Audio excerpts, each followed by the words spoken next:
The Middle East just exploded. Israel strikes Iran's nuclear facilities. Trump's shadow war begins. Ladies and gentlemen, something monumental has just happened. Since 3:30 this morning, the world has entered a new phase of chaos. A chain reaction that could engulf the entire Middle East, and maybe even beyond, has been set in motion. And you deserve to know what just happened. Earlier today, I brought you the breaking alerts. But now it's time for a full briefing, a midday situation room update. Because what's unfolding between Israel and Iran is not just a clash, it's the spark that could ignite a regional inferno. 13 hours before the missiles launched, the International Atomic Energy Agency, the global body that monitors nuclear programs, issued a damning statement. They accused Iran of violating the Non-Proliferation Treaty, stating clearly that Tehran had failed to provide transparency and was advancing toward the capability of building multiple nuclear bombs. This came after a vote. 35 nations sat on the board. Only 3 opposed the statement: Russia, China, and Burkina Faso. 11 abstained, 19 approved, and the report passed. But what no one realized was that this report wasn't just a bureaucratic formality. It was a fuse. At 3 o'clock in the morning local time, that fuse detonated. Israeli Prime Minister Benjamin Netanyahu announced the launch of Operation Rising Lion, a full-scale strike on Iran's nuclear infrastructure. But this wasn't a simple air raid. This was a precision military storm. Israel deployed over 200 fighter jets, firing more than 317 rockets and missiles at simultaneous targets deep within Iranian territory.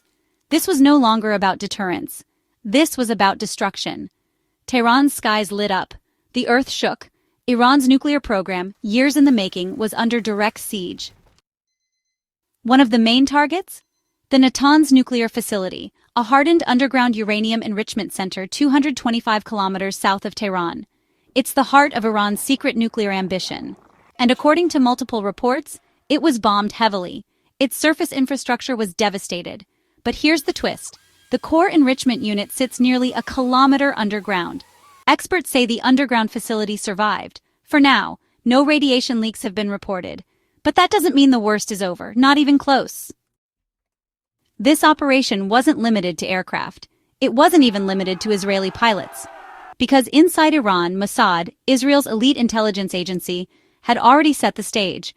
According to a bombshell report from the Times of Israel, Mossad had quietly built an operational base near Tehran, equipped with kamikaze drones, ground-to-ground missiles, and air defense disruption systems. Iran had no idea. And when the airstrikes came, Mossad activated internal sabotage cells across Iran, military bases near Tabriz, bombed, key command posts, destroyed. Even Iran's top military academy struck with insider precision.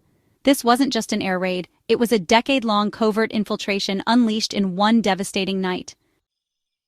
This came just days after another shadowy event, when Iran's radical former president Ebrahim Raisi died in a suspicious helicopter crash. And shortly after, Hamas political chief Ismail Haniyeh was reportedly eliminated by Mossad inside Tehran itself. Suddenly, it all makes sense. While Iran was fighting proxy wars in Syria, Iraq, Lebanon, and Yemen, Israel was already inside Iran. While the Revolutionary Guard chased shadows abroad, Mossad built strongholds under their very noses, and last night they struck. Initial reports indicate that at least 10 of Iran's top nuclear scientists were killed in the raids. Multiple generals of the Iranian army and Revolutionary Guard were also eliminated, including the chief of staff himself. The blow is beyond military. It's psychological decapitation. And now, Tehran is promising vengeance. But can they deliver it? As tensions reach a breaking point, Donald Trump has stepped onto the stage. Behind the scenes, sources say Trump played a critical role in orchestrating the diplomatic smokescreen. Through maneuvering, statements, and secret channels, he drew Iran's attention toward upcoming peace talks in Muscat, Oman, scheduled for this Sunday. Iran, thinking negotiations were on the table, never expected a full military strike. Trump exploited that moment of vulnerability. And then came the hammer. Now he's warning Iran retaliate. And things will get much worse. He's made it clear. The United States will stand behind Israel. This wasn't just an Israeli operation. It was a joint geopolitical ambush. As of Friday afternoon, Israeli jets continue to fly unhindered over Iranian skies, Why? Because Mossad's internal commandos have disabled Iran's entire air defense grid, missile systems offline, communication blacked out, a modern state paralyzed from within. This level of infiltration suggests something chilling. Iran has already been compromised, and now the world waits. Will Iran retaliate? Will they strike civilian centers in Israel, or will they limit themselves to military targets as in past conflicts? If the former, if Tel Aviv or Haifa are hit, this region will descend into a full-scale war the likes of which we haven't seen in decades. If the latter, we may see another cycle of shadow war. But either way, the Middle East has changed forever. This isn't just about nukes anymore. It's about control, survival, and what comes after. So here we are, standing at the edge of a new Middle Eastern order, where alliances are shifting, leaders are falling, and war could erupt at any moment. What you've heard today is not a drill. It's not speculation. These are the opening salvos of something far bigger, and the world may never be the same again. Stay alert, stay informed.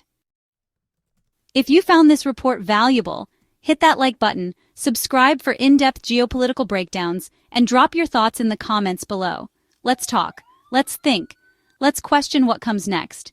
Because this is only the beginning.